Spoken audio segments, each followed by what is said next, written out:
আলাইকুম। আমি রান্না করবো জলপাইয়ের টক। তার জন্য আমি জলপাইগুলো সিদ্ধ করে নিয়েছি। দেখেন কত সুন্দর সিদ্ধ হয়েছে। আমি এগুলোকে হাত দিয়ে ভালো করে মেখে নেব। ভালো করে মেখে নিয়েছি। আমি এর ভিতর থেকে বিচিগুলো আলাদা করে ফেলব। দেখেন জলপাইয়ের বিচি আমি সব ফেলে দিয়েছি, দিয়ে ভালো করে মেখে নিয়েছি। ভালো করে আমি মেখে নিয়েছি। আমি এই পানিতে জলপাইগুলো সিদ্ধ করেছিলাম। আমি এই পানিতে এবার জলপাইগুলো দিয়ে দেব। সবগুলো এর ভিতরে দিয়ে দেব।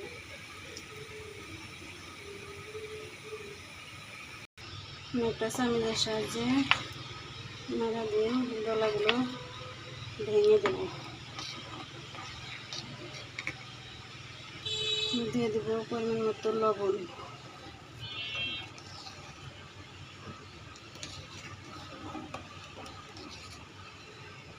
দিয়ে দেব সামান্য একটু হলুদের গুঁড়ো কালারের জন্য।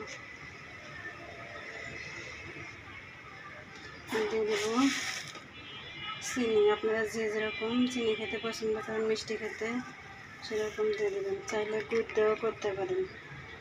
রয়েছে চিনিটাই মজা লাগে। এখন টক রান্নাটা আমার হয়ে গেছে। আমি এখন চুলা থেকে নামিয়ে নেব। একটা কড়াই বসিয়েছি, কড়াইতে দিয়ে দেবো পরিমাণ মতো তেল। দেবো দুটো শুকনো মরিচ, তার ভিতরে আমি দিয়ে দেবো। শুকনো মরিচটা একটু ভাজা ভাজা করে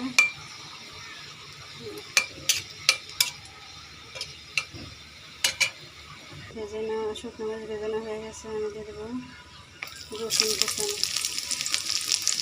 দিয়ে দেবো 2 টুকরো দারচিনি, 2টা এলাচ,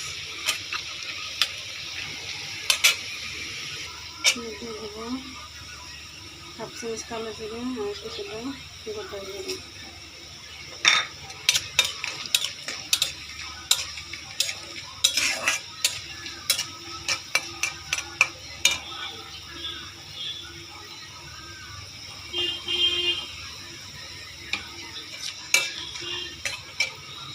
আমি টকের ভিতরে ঢেলে দেবো। টকের ভিতরে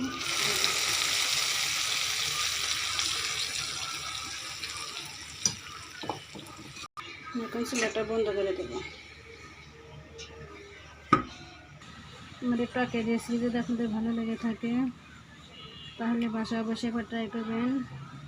কেমন হয়েছে তা কমেন্টসে জানাবেন। দেখেন কত সুন্দর হয়েছে। আপনারা চাইলে আছে ঘন করতে পারেন, কিন্তু আমার সেরকমই ভালো লাগে, সেজন্য আমি এরকমই রেখেছি।